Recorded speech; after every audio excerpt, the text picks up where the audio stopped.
Today we are going to do more about groups like security group, Microsoft 365 groups, security group, and distribution groups, Exchange Mail Online, then administrative units. Our first thing to look at here is security group. Why security groups and why distribution group? Also, why Microsoft 365 group? First, we cannot use distribution group to assign permission. Control access to resources and permissions. As you can see the second option here, using Microsoft Entra ID and Azure ID. We use it for security and access management, granting access, restricting app and resources access, to assign access to resources, SharePoint sites, applications, and folder. These things make this security group different from other groups. Let's go to security group, try to create security group and see why it's different from this. So I'm going to navigate to Office 365 portal now. So I normally pass here. Of course, if you have access to this place,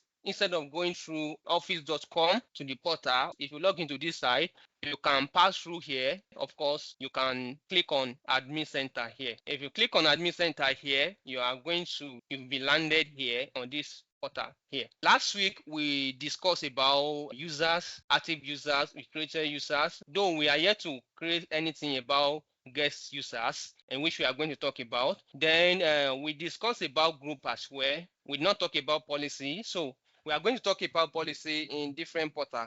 Not here. Share Mailbox, of course, we are here to talk about this, and it's very, very important because this deal with Exchange Online. So, and you know, Exchange Online is deal with sending of mail and a lot of things.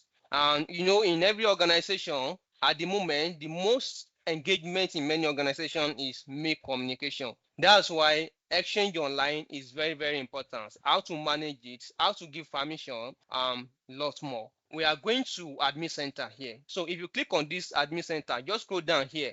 You click on this admin center. Of course, you will have a lot of solution here, services here.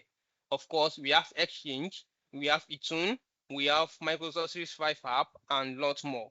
But today we are just going to talk about security group. We want to create a security group, and if you want to create a security group, you can create it in Microsoft Entra ID here. Now, to create a security group, you can only create security group in this Microsoft Entra. So you click on this, so it's loading. Last week, we discovered that we create our distribution group in this particular Office 365 here, in this portal here. We create the group. So here, we can only create Microsoft 365 group here and distribution group here. To create a security group is mainly done here in this Microsoft Entra Admin Center. So it's coming up now. Just let us open other portal down. So you'll not be wasting time. So Exchange, let me open Exchange down as well, since we'll be needing it. Okay, so Exchange is up. This Entra Admin Center, so I'm waiting for. So while waiting for that, maybe we should talk about Exchange Admin Portal here. So Exchange Admin Portal is very, very important. Like I said earlier, let's go there. So what we want to do today on Exchange Admin Portal is Mailbox, user and share Mailbox, mail flow rules, transport rules, creating and managing shared Mailbox, retention policy, and message trace. So that's what we are going to look at on Exchange Admin Portal. We have Microsoft Entra Admin Center here. So to create a security group, of course, you just need to come to this particular section here, group, under here. Looking at this place, this is the overview of this Microsoft Entra Center, but I don't want to talk about the whole overview now. I just want to talk about this group because later we'll talk about the whole portal here. But now, today, we are talking about security group. That's why we are here. So you click on this group. When you click on this group, you will see all groups here, all groups. You click on this all groups. So from here, you will have a lot of options here. From this particular area, you will have a lot of options, like we have overview. This is our overview. Then delete groups. We have general and lots more. At the top here, we have new group here. Most of the groups here are security groups. Here we have new group. If you click on new group, then you select group type. Under this group type, you will have more options here. If you click on this drop down, we have security and we have Microsoft 365 group. either of the two, but now at the moment we are going to create security group here. So now you give the name of this security group name, depend on you, maybe let's call it HR group. Then group description, let's just put any there, though it's not, group description is not important, but you can put something there. Then we have Microsoft Entra rules can be assigned to this group.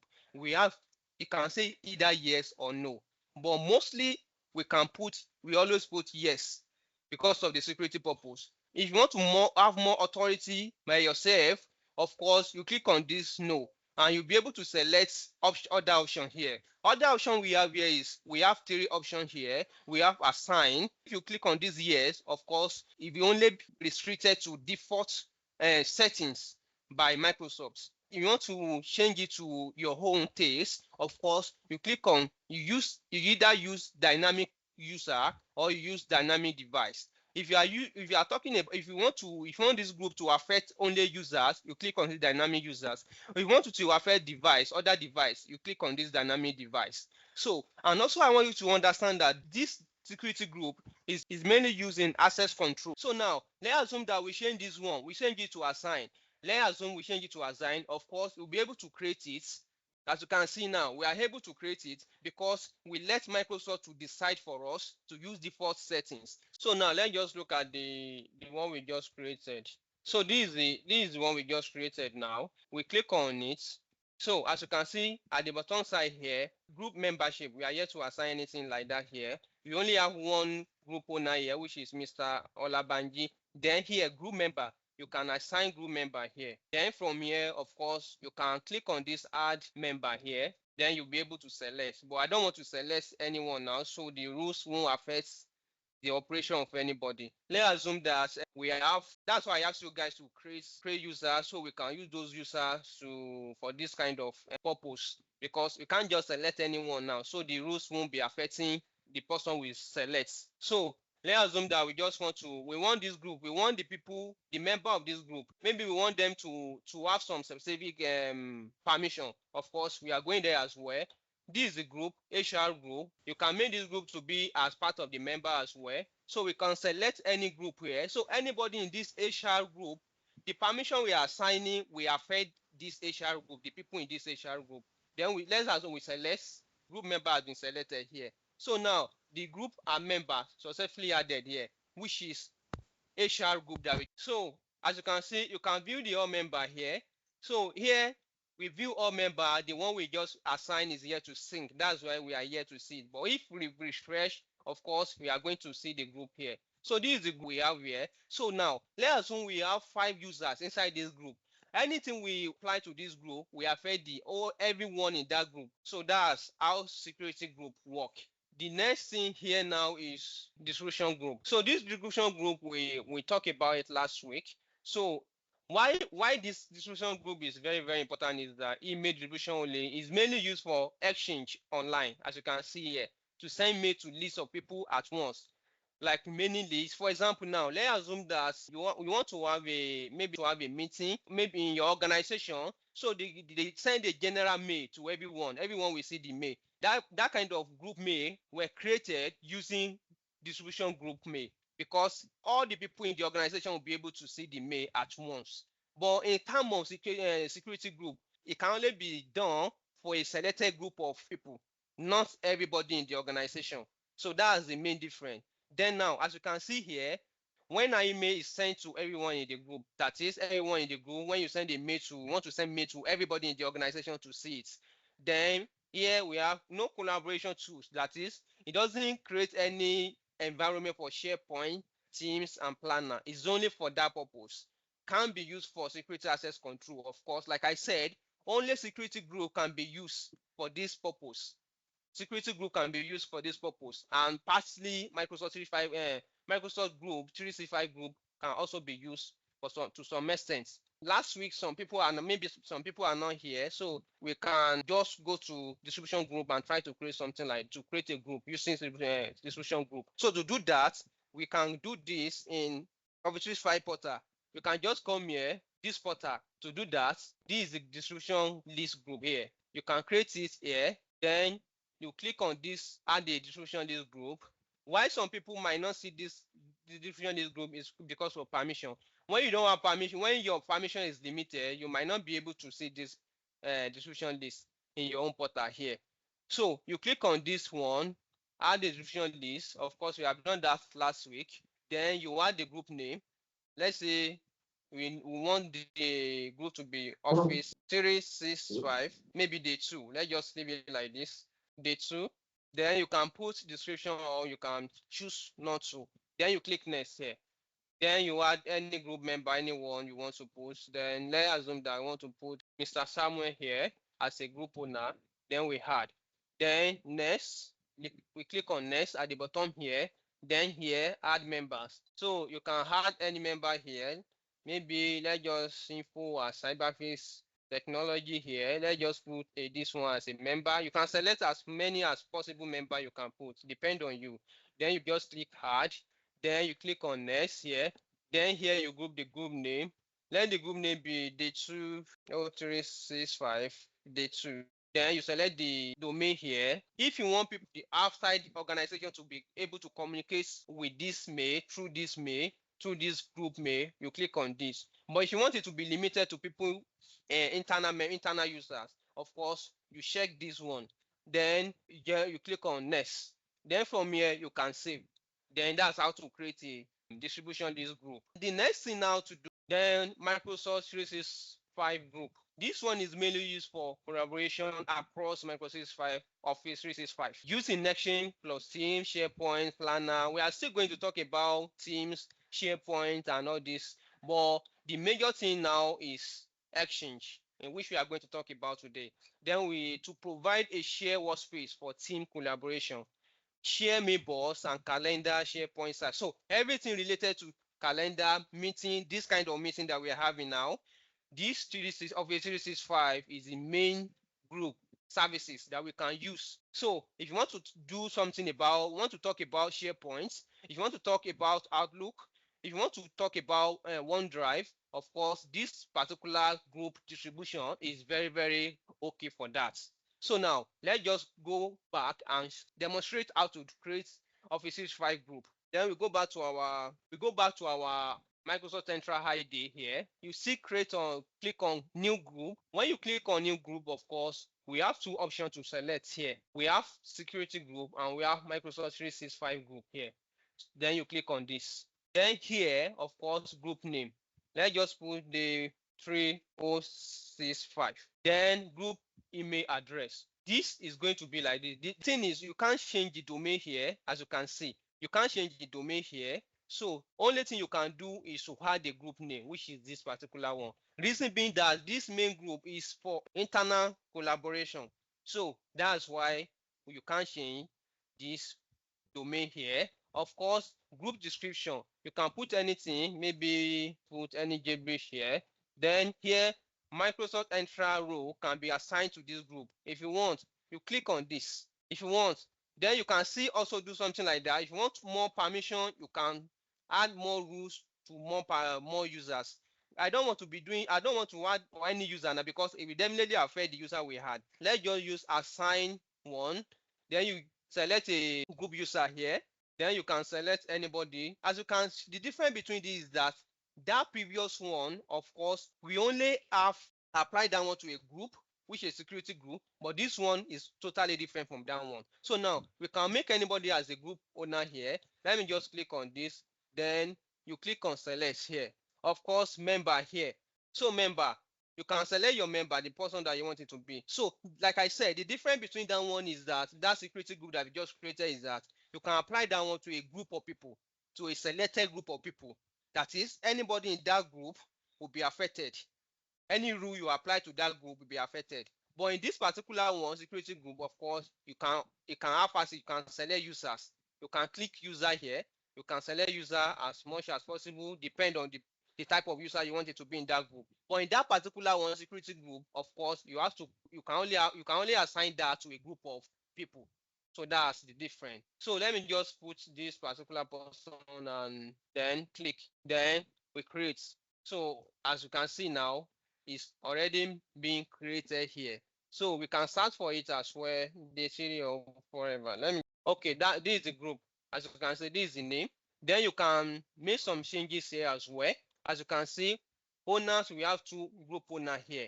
Then we have 2 member here. You can assign more member and assign more groups to this. Then that's how to create Office 365 group. This group now, let's assume I don't want to talk much about this role because we are still going there, but it's not today. If you want to carry out all these logs, you want to carry out access review. So anything, any of all this log you are carrying out will affect people in this particular, be member of this group. Anything you do here, if we are doing as carrying out access review, will affect only people in this group. So that's administrative unit. Of course, we are still going to talk about that. So that's how to create Office 365 group. This session just describe the difference between these groups that we just created. As you can see here, this explains everything that we are just talking about here. So group type, distribution group, Microsoft 365 group, security group. Then purpose, email distribution only. As you can see for distribution group. And email, of course, yes, you can use it to send mail out, to send mail across the organization. Then collaboration tools such as SharePoint, OneDrive, and no, you can't use it for that. You can't use it for access control. So that's the limitation for distribution group. Then we have Office 365 group here. Purpose, collaboration, and share resources. Of course, you can use it for collaboration and share resources. Then for to send mail, which is yes. The collaboration tools, of course, SharePoint, OneDrive, Teams, you can use for those services. Then resources access control, you can use for access control, yes. Then security group, as you can see here, purpose, access control, permission, mainly for permission. If you don't want this particular group of people to have access to another group, you create security group for such purpose. If you want to manage your AD, access control, you use security group for that. So that's why security group is very, very important. For email, no, you can't use it to send mail. Collaboration tools, no, you can't use it for SharePoint, OneDrive. Resources access control, yes, is mainly for this purpose, mainly for this access control, to manage users, what user can do, to limit what user can do, to limit what a group in the organization can do. So that's the purpose of this security group. So that's just about that. Now we are going to Exchange Online essentials. So what we are going to look at, generally, we are going to look at users and share mailbox, mail flow rules, transport rules, creating and managing share mailbox, retention policy, and message trees. We call it matrix or message trees or matrix. To do this, let's go to the portal. So here, of course, I've already opened it down, which is this particular one. But let's assume that you just want to start working on this Exchange Online. Of course, you can go through here. So if you go through Admin Center here, just close this. Here you will have Exchange Online. Let's just scroll down here. Exchange. Okay, this is it. Or you can go through this Exchange. If you don't want to go through here, you can go to Admin Center here. Then from Admin Center here, you can see Exchange Online here. You click on it. It's up. So the first thing you are going to do is see here is overview of everything that is happening in a particular organization. So here, as you can see, 405 inbound messages, 0 or to forward message. You will see the overview here. You can use this overview to at least know what is going on in this particular portal. So now, first thing that we are going to look at here is recipients here. Under these recipients, of course, we have mail flow, we have rules. Let's just click on this. So under this mail flow, we have matrix. The purpose of this matrix is that, let's for example, you are working with let's assume you are working in a bank, because let me use bank as a case study, because yeah, they make use of this a lot. So let's assume that one of their customers sent a mail. The customer called you that, Mr. So, we sent a mail, but we are yet to get a feedback, and you did not get the mail. The main thing to confirm, maybe the customer is lying or is saying the truth, is to use a matrix to check if actually the man sent the mail or not. So what you just need to do is that you click on this matrix here, then you start a trace. Of course, you select the customer. Let's assume that I want to select the sender here.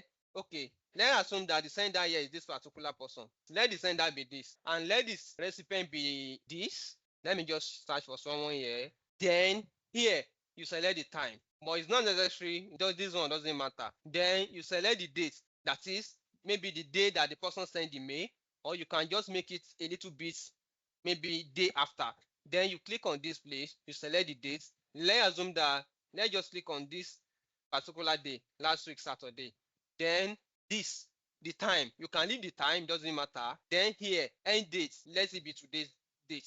Then you can just go down here. It doesn't matter, you can put something here. You might decide not to put anything here, but mainly the most important box to make sure you provide something is this senders and recipient. Then here you scroll down, you can select all, depend on what you want to do. Maybe you want to confirm, maybe it's delivered, you can click on this. If you want to confirm other parameter here, you can, maybe it's still pending, or maybe it's quarantine, you can click on this. Because the main thing is to know the flow of this mail, the whereabouts of this mail. So that's why we are using mail tree. You can click on summary report if you like. So you just click on this. We already select this, leave this one. Subject, maybe you can put something here, you can decide not to put anything here.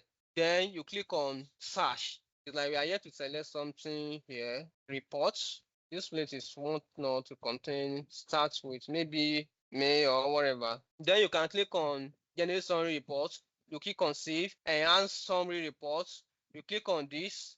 Then you can choose to do this as well. But let's do something like this next. If you click on this next, of course, you'll be able to generate report. This report is going to send to this particular person. When the report is ready to download, the email will be, it will mail this particular person. So this person will be able to check and confirm if actually the person sent the mail or not. You can click prepare a report. So your request has been submitted. So that's how to use this matrix to search if the mail is actually being sent or not. So this one is default query that we worked on. Then custom query is just almost like the same thing, but this one you'll be able to search immediately. Let's do this one now. Then the sender, let it be all sender.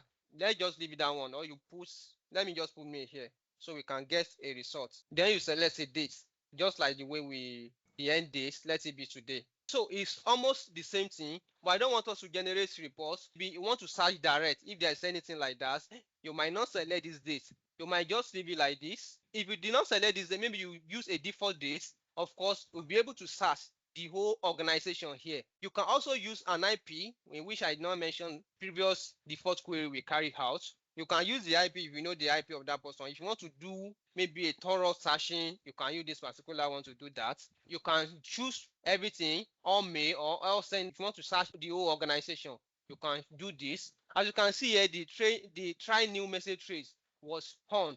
You can choose to use the old version of this one. You select, you already selected this date.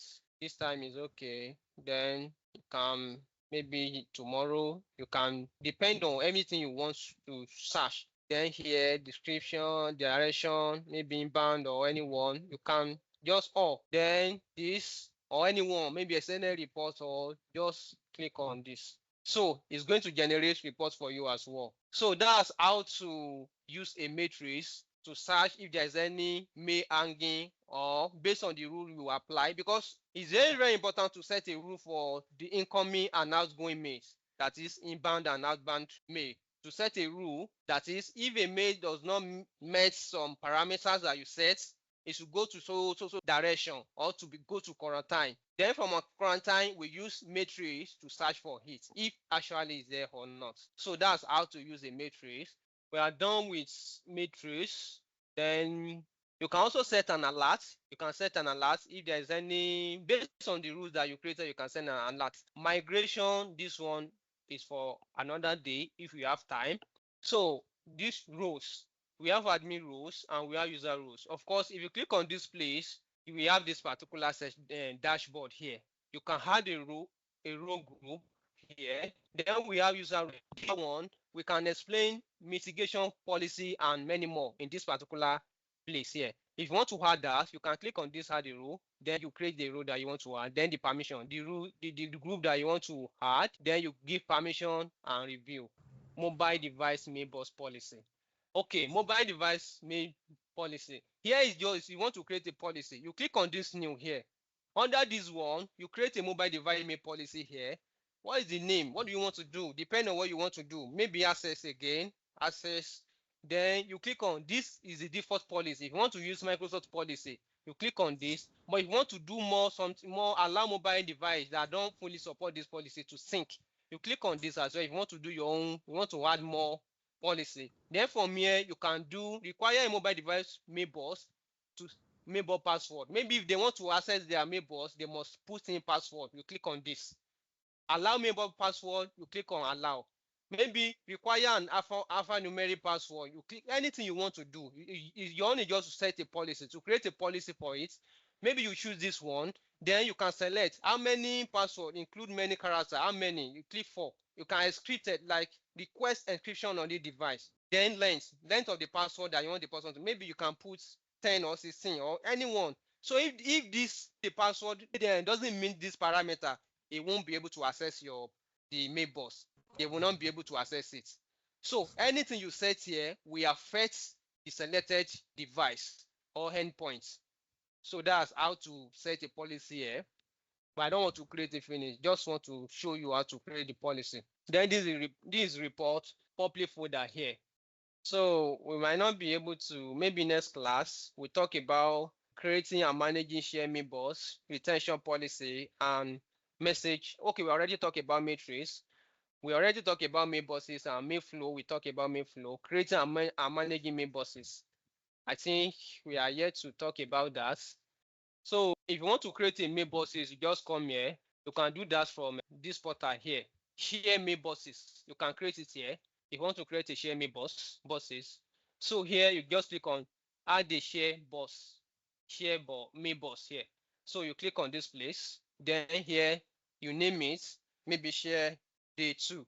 Then the mail here. You can select your domain here. Then you click on save. So that's how to create a share mailbox. Of course, if you want to add a user to this, as you can see, new step is to add a member to your share mailbox, manage and share mailbox details. So you can do that one here. If you want to do this, you just click on this place, or you go to the user itself. So here, from here, you can add user to this. The reason why we are creating this share mailbox is that only the user that have access to this share mailbox will be able to use it. So if you add this person, maybe you add this person, then you click on add here. This one will require sign in. You can't just add it to without you sign in before they can have access to it. Then this is it again. This is this. You can click on this. We have more option here. Show in global address list. So depend on what you want to do and the kind of access that you want. The permission, you can add the permission here. If you want to add more permission, you click on this particular place. Or member, you've had more permission to this member. Anyone that you want to add permission, you can remove permission from this. You can add more permission. So you can add any of this. Then you click on add. So any user you give permission will be able to use this particular share mailbox. If you don't have access to give permission here, if your name is not here, you cannot have access to this mailbox. So that's how to create a share mailbox and to assign permission to it. Lastly, before we go, let's talk about the mitigation. So here we had a permission, then you click on add. That is, this particular person send on behalf of permission. This particular person will be able to send on behalf of this mailbox because the name supposed to be carrying this name. So if the person send mail or anything out of this share mailbox, instead of this carrying this person's name, if we assume this name here instead of this particular name. So that's how to send on behalf. That is, this user can send email with both the account and share mailbox. So that's how to send on behalf. Then maybe next, because our time has gone already, so we can continue where we stop next week.